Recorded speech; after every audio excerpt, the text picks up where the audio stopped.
I saw some little text back and forth about you guys' response to the rains and the flooding down there. And I happened to connect with Gaia about an hour ago at the beach, and she was showing me some videos that her mother had sent her. I guess she's down by you. Yeah. We're not far. So yeah, some impressive stuff. So yes, it's sustainability and resourcefulness by flooding, huh?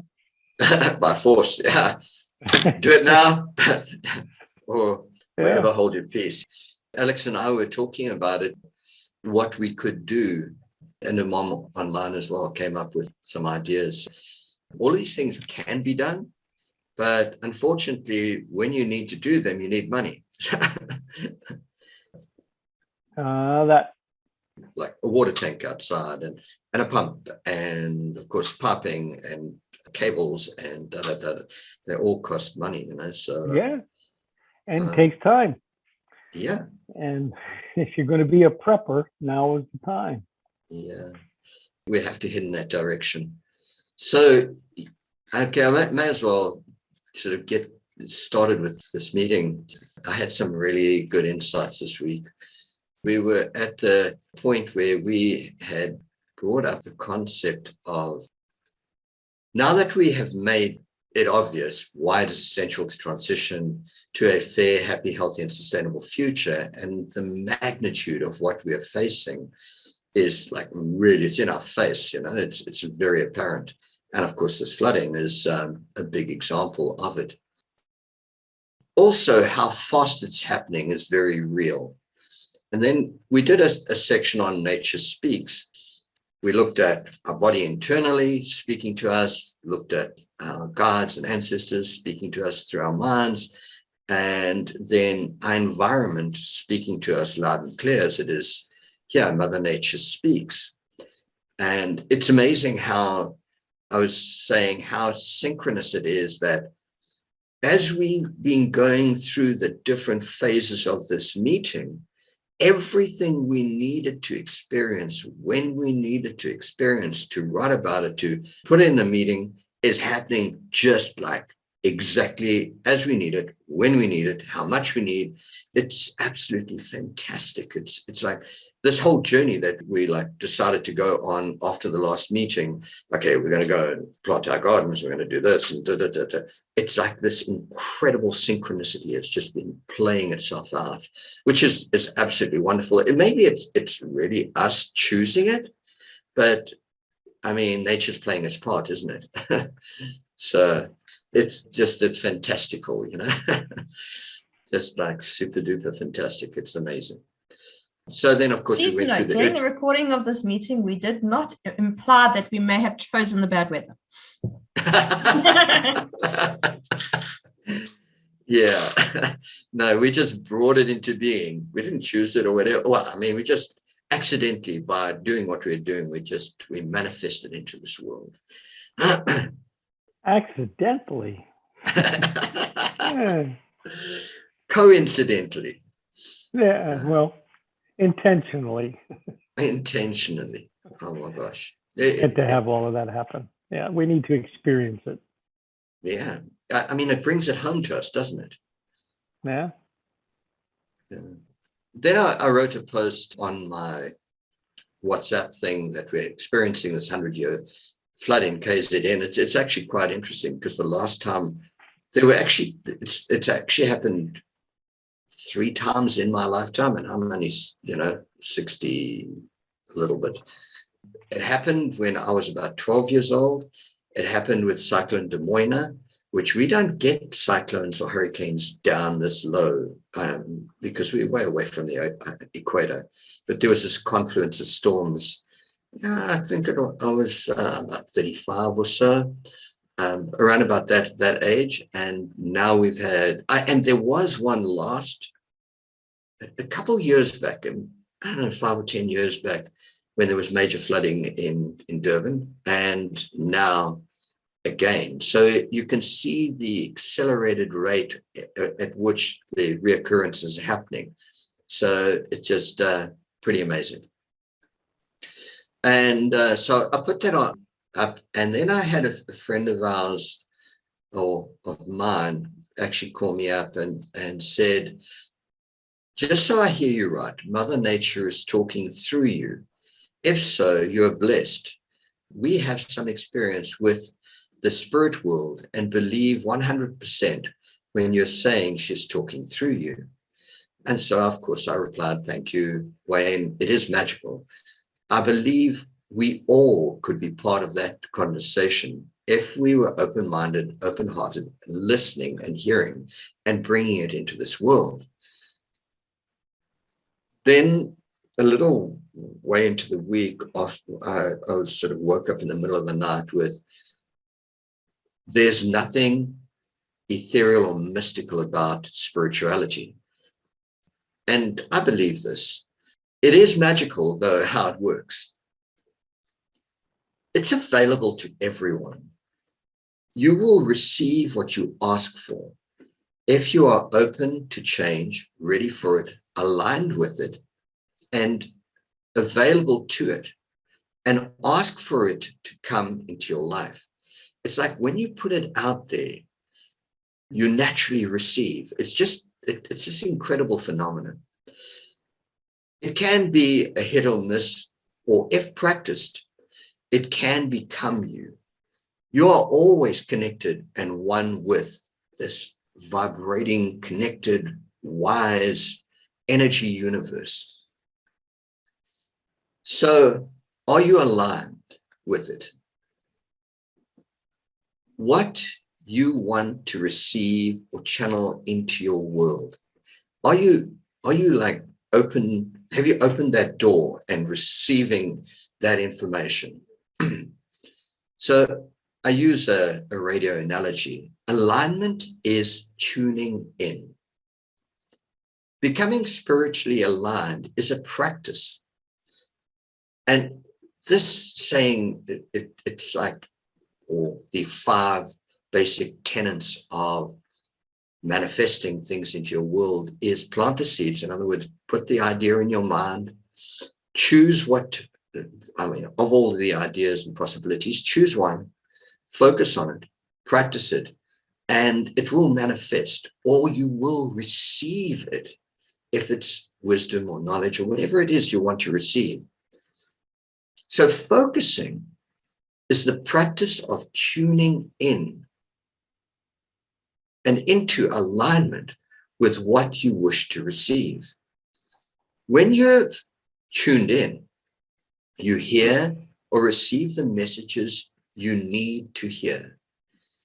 And of course, living in love, balance, and harmony and alignment is crucial to tuning into life, your body, the environment, Mother Nature, and your supernatural guidance. You know, I've like used wisdom of the universe, or voices of the universe, or your guides, your ancestors. Use so many different terms for that, but there is, beyond just your relationships with your sort of people who have passed and all that sort of thing, there is this wisdom voice that is available to you if you just ask for it, and it'll come to you. And it doesn't necessarily have to come from them.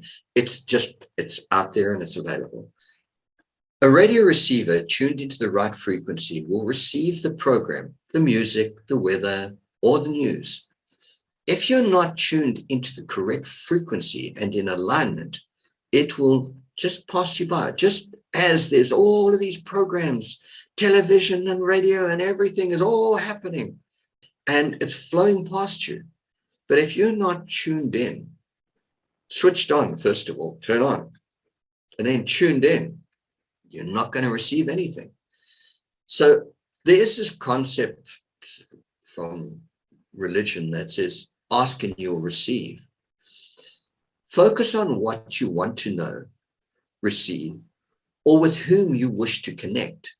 And if it's somebody who's passed or whatever, if you just focus on them and speak to them, they will come to you, and you will be able to have a conversation with them. So generally, put the question out there while you're in a quiet still, focused, or meditative state, or, of course, the dream state, which is huge for me. Or focus on your past relative or ancestor and tune into them and communicate with them. When writing, focus on what you want, so focus on what you want to know or what you want to write, and just flow with it. And Alex was telling me how she's been writing this book lately and how she just got in there, trusted the process, and it just manifested, it just became this thing. And then looking back, it's like, wow. And when I was writing this, that was what I was doing. I was channeling these insights and writing them down, because I, of course, did it as I was sort of in a dream state and waking up. If you're open in a meditative state of stillness or dreams and in alignment with the tranquility or stillness of undisturbed space. Now, I think of the universe as like the stillness. That's like our 0 point. And then disturbance is created by the sun. And then these waves start to go by. And if you're in that undisturbed stillness space, then you have the possibility of picking up on the vibrations of space that are going in all different directions. And through focus, you can particularly use your aerial, your antennae, your brain, to focus in on that particular frequency, that particular wisdom, that insight that's coming to you. You are tuning in to something specific, but you have to be at that 0 state. And of course, when I was doing electronics, teaching kids and everything, we had some kid build an amplifier, and his power amp was not earthed with you have a smaller amp which amplifies very, very small signals from your microphone. It's called a preamp. So from your microphone, you have a preamp, which is the first amplification. And then you'll have a power amp, which takes that sort of very small amplified signal and makes it bigger, and that goes to your speakers. And for some reason or other, the signal was being clipped off. And so the other electronics teachers came to me. It's like, Dennis, I don't know what's going on with this. And I'm like, oh, I know exactly what it is. And what it was is the power amp wasn't earthed to the preamp. So they weren't in alignment at 0. So that what was happening is, the signal from the preamp was being put in right at the top of the power amp's sort of range, and was just clipping it, instead of them being in alignment at 0, the flat universe, the still universe, and then the full signal could be heard. So it's pretty much the same thing, you know, it's absolutely magical how it works. So you have to be in this undisturbed space. You will naturally receive what you need and desire for the next phase of your journey. When you choose, wish, desire, require, or want it, and align with it. Alignment, focus, alignment. It comes to you naturally. And there are a lot of things which we're like putting out there all the time. It's like, I need this and I need that. And it's amazing how, you know, if you're desperate for whatever it is, it'll come to you in some way, not necessarily the way you think or expect it to, but it'll come to you in some way that's just like, oh my gosh, that's what I needed, that's what I got. And I was talking to Alex about it. At various stages in my life, I would just say, okay, I don't know what to do next. I'd go and sit down on a rock and I would ask the universe, what now? Like when I finished school and I got to the end of the holidays as a lifesaver on the beach, and I had a choice to make. It's like, what do I do next? I sat down on a rock. My one choice was to stay here and live a life of pretty girls and dancing and singing, wonderful beach life and everything, and be a lifesaver. Or what was I going to do with my life? Was there something more? And the message came to me very clearly. No, you have to leave this behind and you have to go on because there's so much more for you to do. And bam, that was like the pivotal moment in my life at which I set out to go and do what I had to do. And various other times as well throughout my life when I've needed help and guidance, I just calmed myself down, sat down on a rock, or just maybe that's good earthing, I don't know, but bam, and I got exactly what I needed when I needed it. The one thing that does limit what you receive is us. We have the mental capacity to be open or closed. So saying no or being closed-minded, we shut the door on our reception of insights and wisdom and guidance. It's like, I believe in this, so I am blocking all of this out. What do you choose? Wish for? And what are you open to? Those are the questions you need to ask yourself. Anyone have any input? Well, it's interesting that you went through that now, because yesterday afternoon, a neighbor stopped by here who I haven't seen, well, since I left almost a year ago. And she's an evangelist Christian. And it's just, that's her life, other than to do the things she needs to do to survive. Every conversation with her is an evangelistic conversation.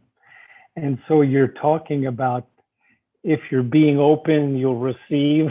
It was just so totally in line with her, have you accepted Jesus today? And will you do this?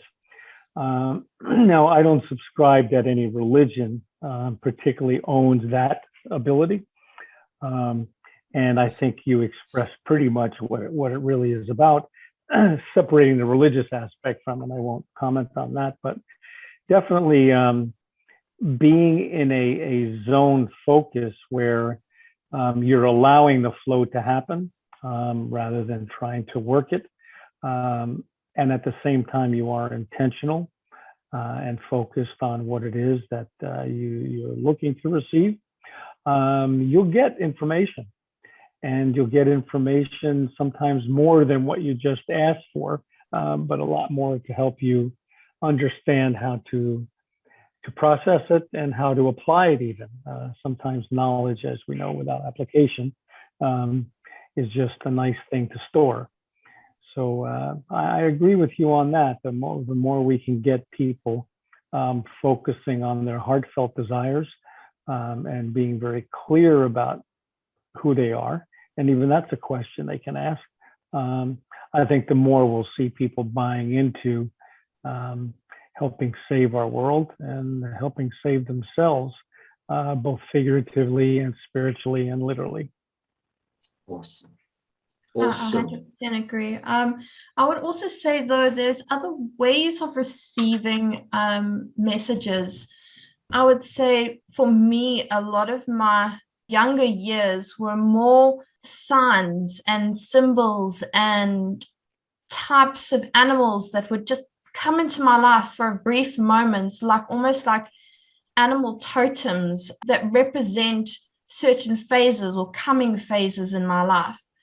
More than voices or conversations. I mean, I think you really, really have to be practiced connectivity to receive full conversations with anyone. I mean, even now, after many years of practice, I would say I still don't have full conversations per se, but I'll receive insights, or like writing a book, I'll channel energy into something, and then I only realize 3 or 4 or 5 days later, there's my aha moment and I've already written it down. But, it wasn't the answer to my question at the time I was writing, was my answer 3 or 4 days later in my meditative state. It comes in different ways or means for every person. But I think with a lot of time and practice, you can develop your skills unique to you. Mhm. Absolutely. I mean, it's like in dreams, it's usually like video, and it's like you're living that experience, and it's not in words, like as you would say per se. It's a symbolic representation of the lesson you need to learn. So you live through this dream experience, and then you're like, oh my gosh, what was the meaning behind that? And the meaning behind that is exactly what you need, like insanely accurate meaning to what you needed to know. So yeah, it comes in so many different ways. I mean, it can literally be voices in your head or conversations with somebody past, clear, just 100% clear, you know. But more often than not, people, I think, are just receiving symbolic representations in some way. Okay, so basically, in terms of getting messages through to yourself via meditation and finding your way and what's meant to happen, or finding out if someone's okay or something like that through meditation and all that. I don't do meditation at all. It doesn't work for me because of my ADHD and all that. So I have an innate sense of people's feelings though. So I can literally walk up to someone and immediately I feel their emotion, I feel their anxiety and all of that. So that's my way of finding my way around. That's such an important talent. It's like the sense of others around you. You're walking along and you see somebody, and immediately, just through, like, I don't know, the skin tone or whatever it is, you're just like, oh my gosh, this person's in trouble. or you have these incredible abilities, and you often come outside and you say, oh, what's up? You don't look like yourself today. Like, what's going on?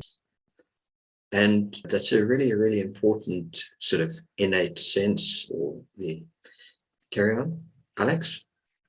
Sorry, just before anyone carries on. Hello, Sharon. How are you? Hi, Mom. Hey, Mom. You're on mute. Can't hear you. Yeah, just talk louder while you're muted. That will help. Okay, 1 minute. I was trying to find the Sorry, I'm not at home, so I'm not on my computer, I'm on my phone, so I don't know how long it's going to last for. That's all good. That's okay. You're here. That's the main thing. Where are you at your little plot? Yeah, I'm in my shed at my allotment. Oh, nice. So she's the great teacher behind us all there. She's the one who's doing it better than the rest of us. Yeah, I saw the apple tree in full bloom picture. It's absolutely beautiful. Stunning. You should see my pear tree. It's absolutely amazing. The pear tree blossom is incredible. Wow. Oh, awesome. Okay, so the next thing is like, we just went through this like section, Sharon, on just how basically Mother Nature's speaking to us and our bodies are speaking to us, you know, telling us sort of like to course correct and to come back into alignment and so on. And if we want to receive like any knowledge or wisdom or information, we just need to put it out there and it will come to us. It's so that's been the sort of main area of the conversation. You can always catch up with previous videos and so on, and this video, and catch up with that, with what you missed. Yeah, thanks. Okay. Last week, I think we are developing, creating, and writing a sustainable love-based paradigm into existence. And then the next heading was, if we are to survive our journey as humans, we must transition to a sustainable way of life from the unsustainable. And then the next heading was, for this to work, we must all get on board. And of course, the urgency was like really, really important. and the importance of us reaching as many people as possible is really, really important. If we are to survive our journey as humans, we must transition to the sustainable from the unsustainable. Transitioning is about changing our way of living as soon as possible. This requires having a macro and micro perspectives. You must have macro and micro visions, purposes, and missions. And the macro vision is essential, like the big picture to help save our world and all life on it. And it is designed and created to create a new way of life that aligns with planetary, sustainable living ecosystems, its natural principles, its wisdom, sustainability principles, and so on. So together we sow, grow, nurture, make, create a better living world where we all live in a fair world in love, balance, and harmony. Thus, create that fair, happy, healthy, and sustainable future. So then, of course, for this to work, we must all get on board, because, of course, we explained that principle of marauding groups of people and so on. We cannot do this alone, because we are one ecosystem. And, if the monkeys aren't getting food, they're going to raid. If people are whatever, so we won't survive unless it's a collective or a global effort. So for global transformation to happen, we must create a movement for fundamental change and re-educate humanity, adults and children alike. Then for this movement to be successful, we need to quickly head in the same direction to help save our world. It's like if we're not on the same page and we're not focused on that vision, then we're all going to end up doing random things and we will be unsuccessful. For humanity to head in the same creative direction, they must have the same foundations of vision, mission, purpose, and plan on how to get there. They must also have the same macro guiding principles of nature and the universe, which are those which we've explained a million times over. Just to clarify, this is not my imposed plan or design. It is the natural way of the universe, Mother Nature, and nature itself. It's just the way it is. It's the way of Gaia, the way of Pachamama. It's either we live as one with her or we cease to exist. Her character and ways are apparent to see if we live as one with her. It's like, it's just so obvious when you are like living in nature, what is required to actually live like that, to sustain life.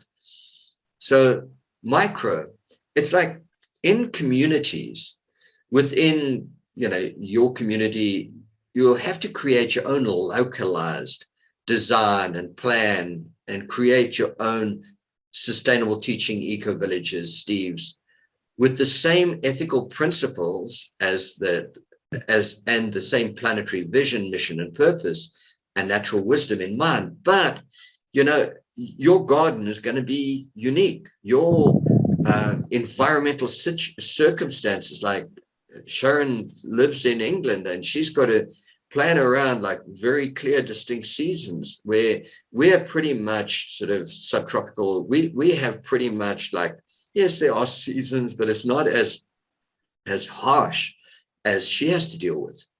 It's like she's living in England, so it's like it gets pretty cold in winter, and like everything dies off, and then she's got to be prepared to like get going just at the right time and then plant and just to make it happen in that period of time when she has the window of growth.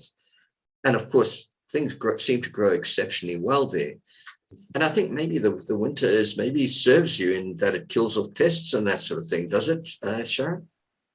Yes, it also helps set the fruit on the trees, because obviously without a frost, you don't have, because our fruit here is like plums and apples and pears and cherries and that sort of thing. We have to have a very cold winter to actually set the fruit, set the fruit, so the fruit forms.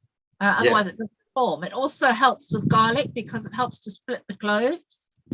So you plant one little clove of garlic in the ground, and then it grows just before winter, and then it grows up a certain height. And then when when the frost comes and freezes it, it actually helps to actually split the cloves. So when you pull it out the ground, you've now got a proper full garlic bulb with all the cloves on it. Otherwise, if you planted garlic in, say, South Africa, you wouldn't be able to, you just have a big lump of garlic, round garlic. It wouldn't have split into cloves.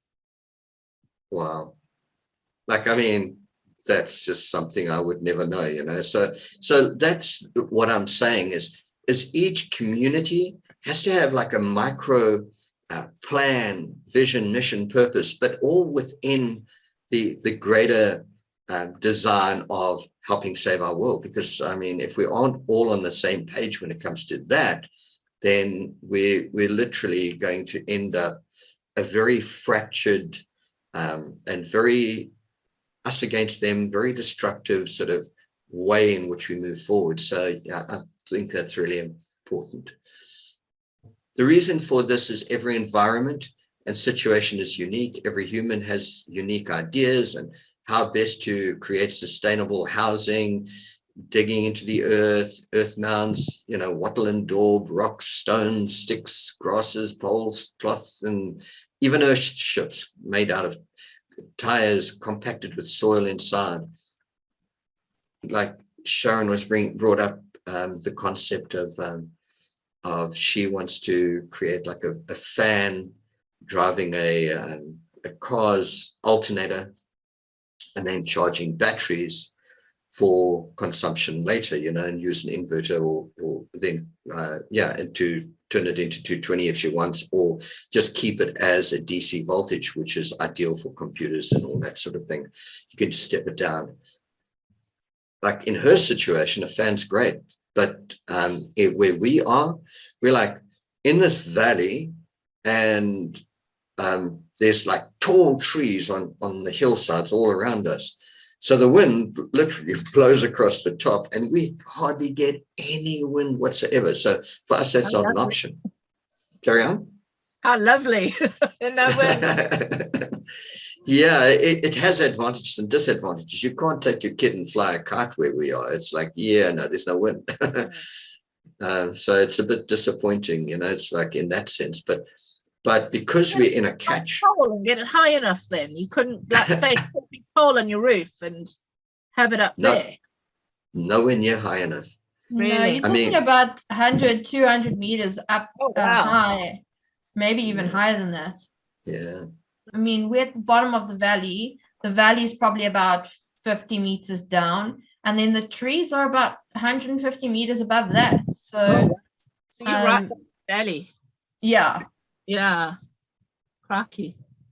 And wind does that. It's like travels along and it'll dip down if it's like a shallow grade, but it won't go all the way down and all the way up, So we do sometimes get wind.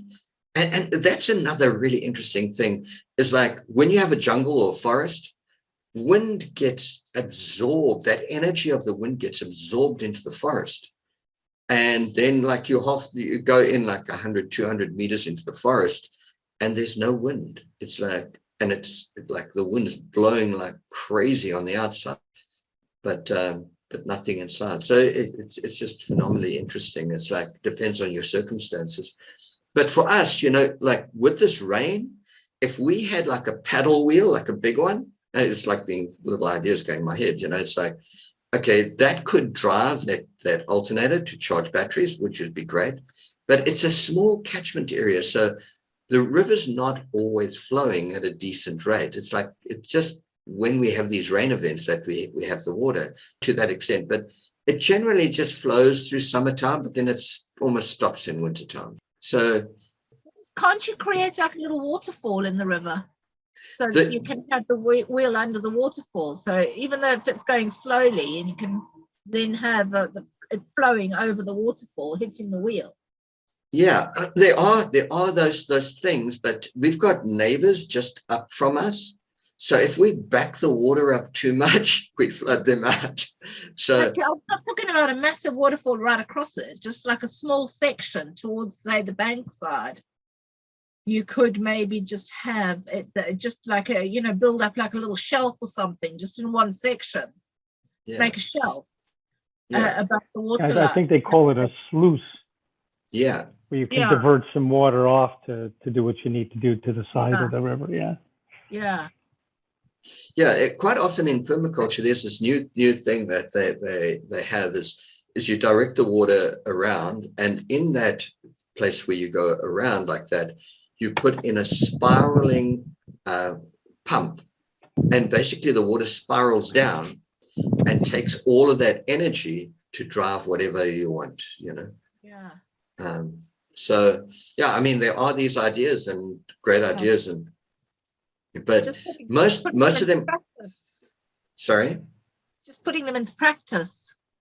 Yeah, I mean, like I said, they all cost money, you know. It really, it's like Alex was like, oh, we just get one of those little pumps and we'll put it at the, Yeah. you know, the dam, and then we'll just like pump water up into we'll get a tank and just, you know, pump water up into the top of it, and then we'll have water for flushing and doing whatever. And I'm like, that's great, but just give me the money and then we'll go and do it.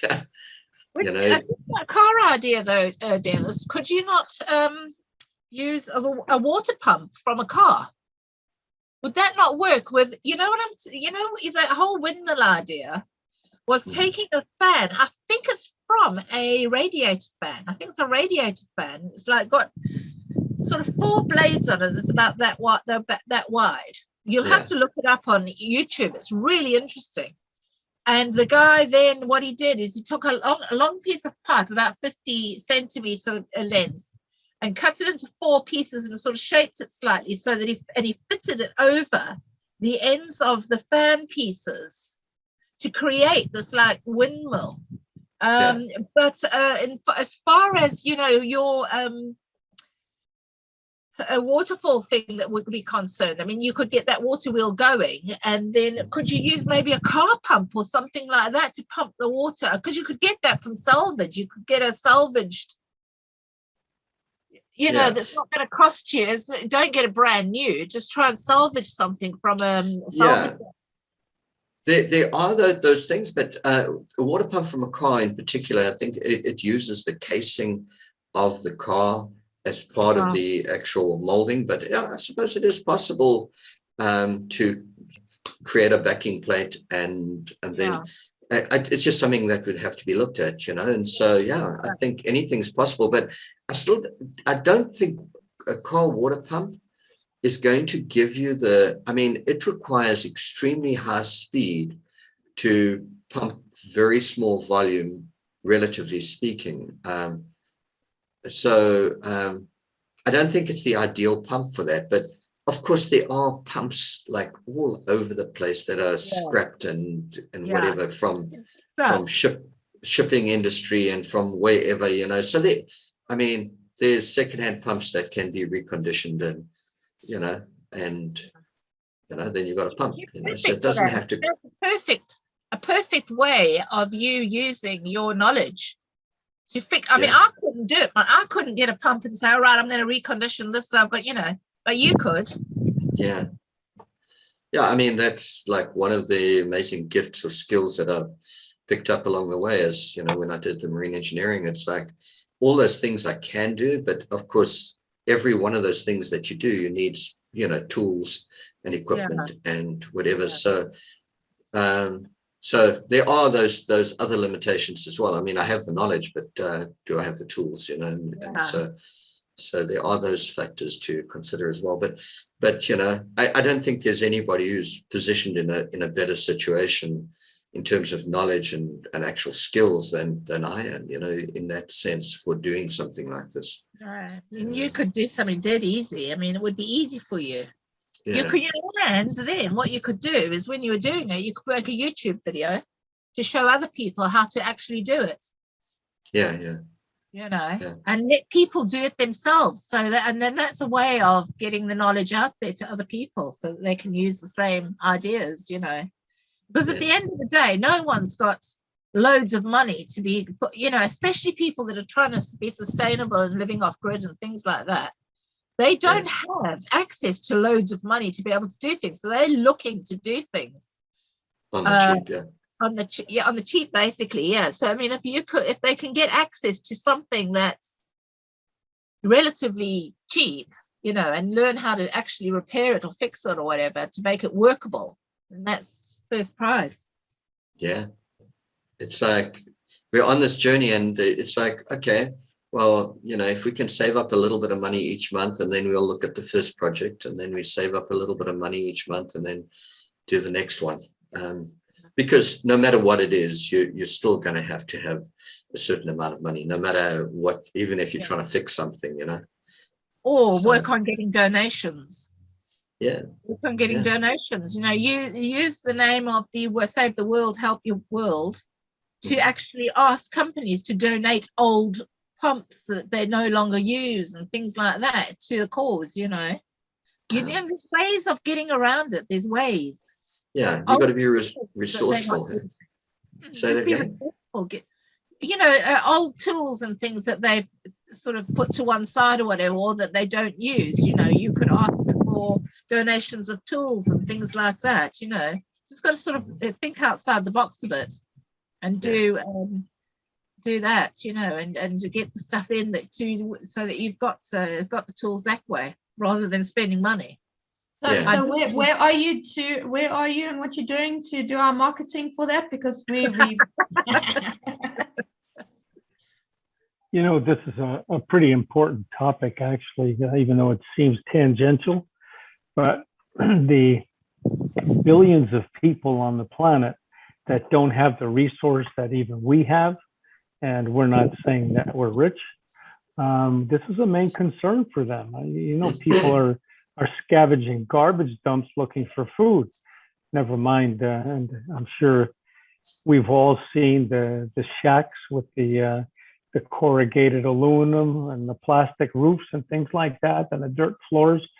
So when we talk about how we can shift the world and get us to more sustainability, think about the billions of people that just don't have access to any of that. And of course, that's where community and even society and civilization is supposed to pick up, I think, in the early concept of it. And we've obviously gotten way past that point. But in order to harness the energy of everybody on the planet, or a majority, in order to have them be self-sustaining, especially given these times of famine and pestilence and climate change and migration and everything else, it's a major issue. So I think it's important that we discuss this among ourselves, and also consider the bigger picture of those people who might even turn into marauders, as we've possibly projected, because they just don't have those skills, or they don't have those resources. They don't have access to it, even that mode of thinking at this point. There's so much more on a flatline survival level. So as you guys know, you weren't prepared for what happened this weekend. And were you to prepare for it, it would take a lot of money and a lot of resources to get a 200-meter windmill up in the sky, or even to build trenches around your house so it doesn't get flooded, or whatever it might be. And how many hundreds of people have died in that area? And these are people, I've seen cars just floating down your streets. So as we look towards sustainability, we also have to look at survivability as well for a large portion of the population. And just a thought, I don't have an answer for it now, but it just seems to have come up as an important point in this conversation. There's actually a lot of people in rural Africa who don't even have access to a spade, basic tools to cultivate with. We've got a couple of people here on our site who actually they collect items of clothing and spades and useful equipment, like hoes and spades and forks and things like that, and they send them in a container over to Africa, somewhere in Africa, I'm not sure where, but just basic stuff for these people, because they have literally got nothing. They have not even access to the basic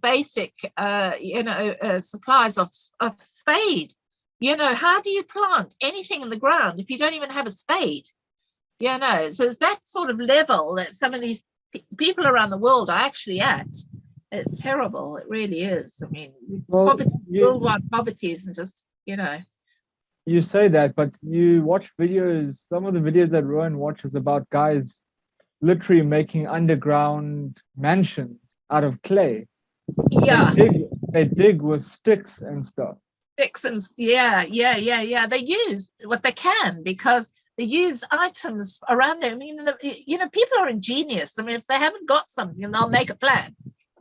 But if you wanted to have agriculture on a sort of a bigger sort of, level, you'd have to have some equipment, some sort of basic. You couldn't go around digging a whole field with a stick kind of thing.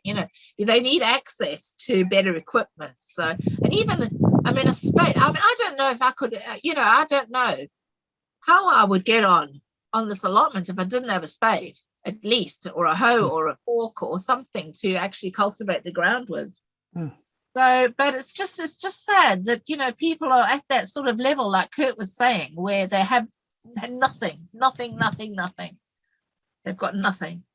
But also, in that scenario you're talking about there, Brendan, they're probably digging into a softish substrate. It's not really hard ground and that sort of thing that they cultivate, that they're excavating. So I know I've seen the videos. It's amazing what they can do. Absolutely amazing. The humans are ingenious. Does everybody get to see those videos? And does everybody have access to the same knowledge at the same time to be able to deal with the situation that's happening in their locality? And sure, there's wonderful, wonderful things. The internet provides an awful lot. But it still comes down to what can I do where I'm at now with what I have. And some people don't even have the knowledge about, how to plant a bean, never mind dig or create a good shelter or whatever. So not that we're going to solve this. This is not a current problem. This has been an ongoing problem. And as things get tougher, the idea of both survivability and sustainability are going to emerge, I think, for a huge part of the population. And I don't know whether we have to think about them or plan for them or not. It's not my point here. It's just that be aware that it is happening, and it is happening probably on every level of society. Even if you're a billionaire, you're going to have some things that aren't working out for you. Some things will have to shift, and none of us are protected from it. So I think you're right. Sharing knowledge, sharing resources, certainly recycling and repurposing things that are no longer useful for you. And we know how big garbage creators the world is, and how so many things just get thrown. Even I heard recently that when Amazon gets returns, they just throw them out rather than repurpose them and resell them or give them back to the vendors. What a horrific concept that something that was returned is no longer good. And rather than lower the price point of those items because they're being sold used, they just destroy them. So, there's lots of mentalities we need to consider and to share and to be more present to who we are in everything that we do, and how it impacts others and how we can help others. Yeah, I think ultimately, although we diverged, it was really this micro principle that I was looking at. And I think you guys handled it really well. We've come to the end of our hour and a half. We're at 4:35. So if you want to carry on a little bit, it's fine. But basically, that's the time's up. I think the one critical thing that you brought up there, Kurt, is the solutions aren't just about me. The solutions are about us. It really is a collective effort to create a sustainable future, and a future we all deserve to live in. So I really enjoyed that part. Anybody else? Karen? You see, you have to start somewhere though, and where do you start? So to start somewhere, you have to start locally, I think. So, you can take it forward from that, but you have to start locally. Because as soon as you start locally, that encourages other people to begin locally, and then you can start to create a collective. Once you've got a collective, then you can move forward from there. Yep. That's my opinion. Can we put that all together in the next 10 days?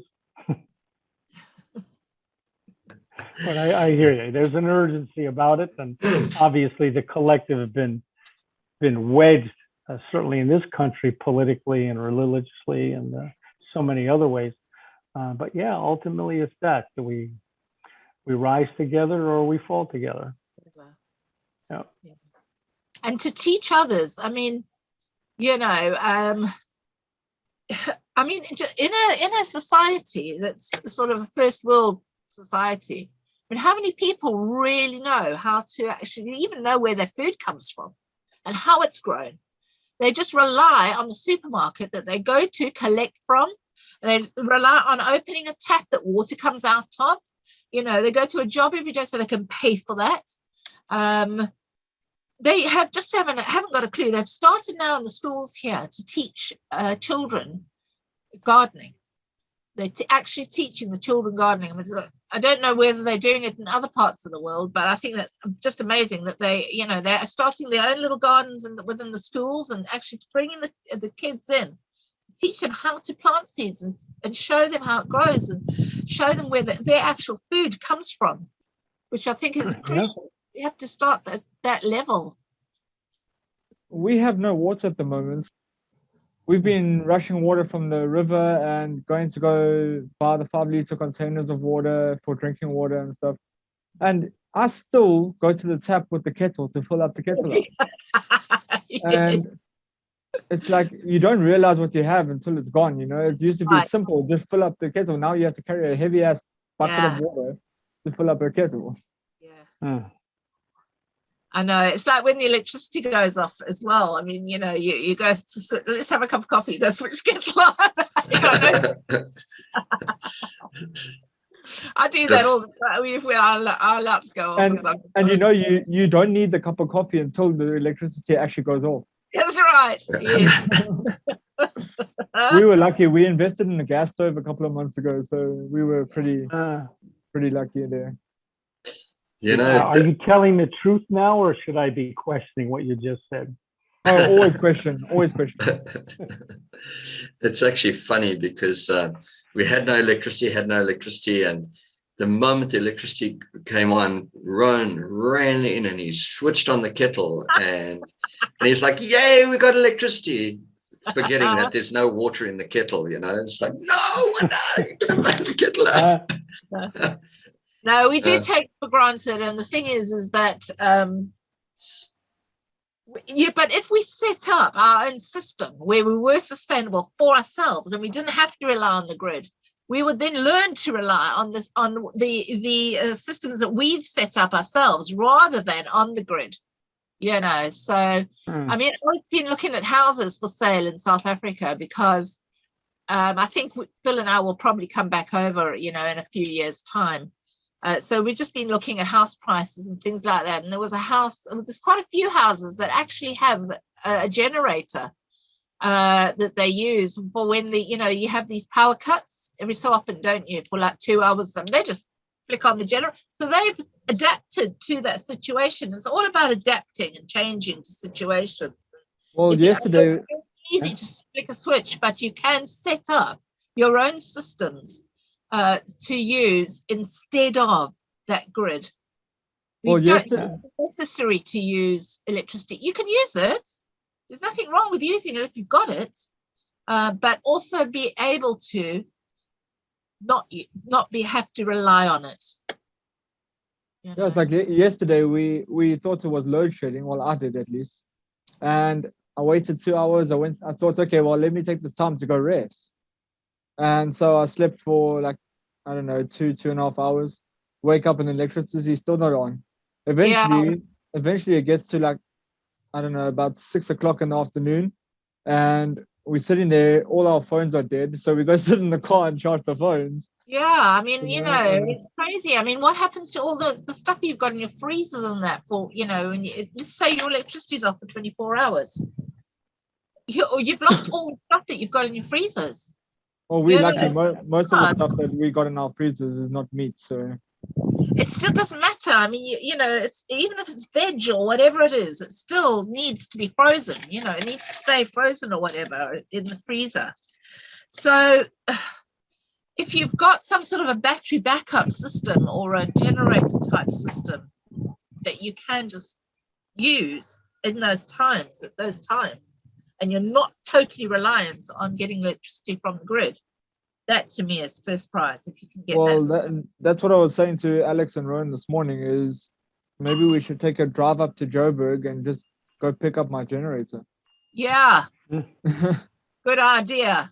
Yeah. Okay. So here's the point that basically we didn't realize how lucky we were to be like right on this stream, right with the catchment dam, right in front of us. And a lot of these things that we think is sustainability, like having a generator and being able to switch that on and so on, those are like not your primary, like of primary importance. It's like, are you close to water? Do you have water sort of migrating down your property? So water sustainability, food sustainability, all of those things are like critical, like are you in fertile land and so on. There's just so many other really important things. And Alex brought up the concept is like, I've been looking at houses, but I never considered the 100-year flood event.